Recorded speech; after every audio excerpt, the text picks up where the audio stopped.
Bienvenue sur ma chaîne YouTube et bienvenue dans la rubrique Un café avec Marie qui vous présente une version caféinée des auteurs et autrices du groupe Lecteurs, Auteurs et Éditeurs.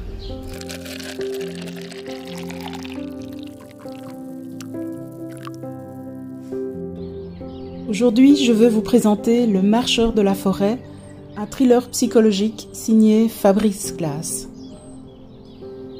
Le Marcheur de la forêt est un roman qui se déroule entre la Belgique et le Colorado. L'histoire suit Ellen, une jeune femme belge qui emménage avec son mari américain et leur bébé dans une maison isolée à Boulder, au cœur des forêts montagneuses du Colorado. Venue prendre ses distances avec un passé dramatique, Ellen voit pourtant des cauchemars de son enfance refaire surface, exacerbés par l'isolement, l'ambiance oppressante de la forêt et une étrange impression d'être épiée. Progressivement, Ellen doit affronter des mystères inquiétants qui semblent liés à son passé et à ses bois. Inspirée d'une expérience personnelle de l'auteur, l'idée de ce roman a germé il y a environ 35 ans, alors que Fabrice Claes était en vacances à Boulder avec sa femme, dans une maison semblable à celle de ses personnages. Il a décrit avoir ressenti une atmosphère angoissante lors de promenades dans la forêt, accompagné de chiens censés éloigner les prédateurs. De ces moments est née l'idée d'une créature mystérieuse errant dans les bois.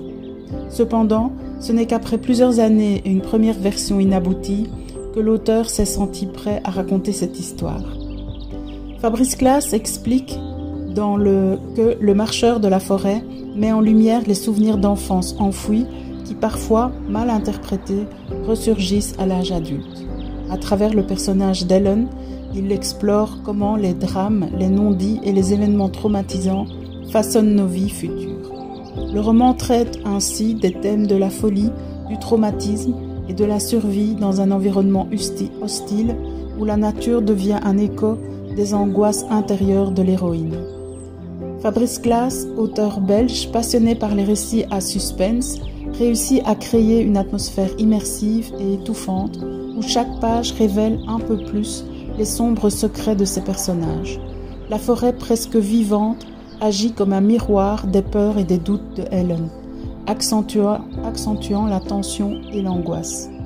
En mêlant une intrigue psychologique complexe à une ambiance naturelle à la fois belle et inquiétante, Fabrice Claes offre un roman qui plaira aux amateurs de thrillers psychologiques et d'histoires explorant les méandres de l'esprit humain. Le lecteur et la lectrice sont plongés dans un univers où réalité et illusion se confondent, le poussant à interroger ses propres souvenirs et interprétations. Voilà, j'espère que cette présentation vous aura plu. N'hésitez pas à me mettre un pouce et à vous abonner à la chaîne pour ne rien manquer. Vous pouvez également activer les notifications. Et si vous êtes intéressé par une présentation de votre œuvre en tant qu'auteur ou autrice, n'hésitez pas à me contacter via mon adresse email. À très bientôt pour d'autres tasses de café et bonne journée.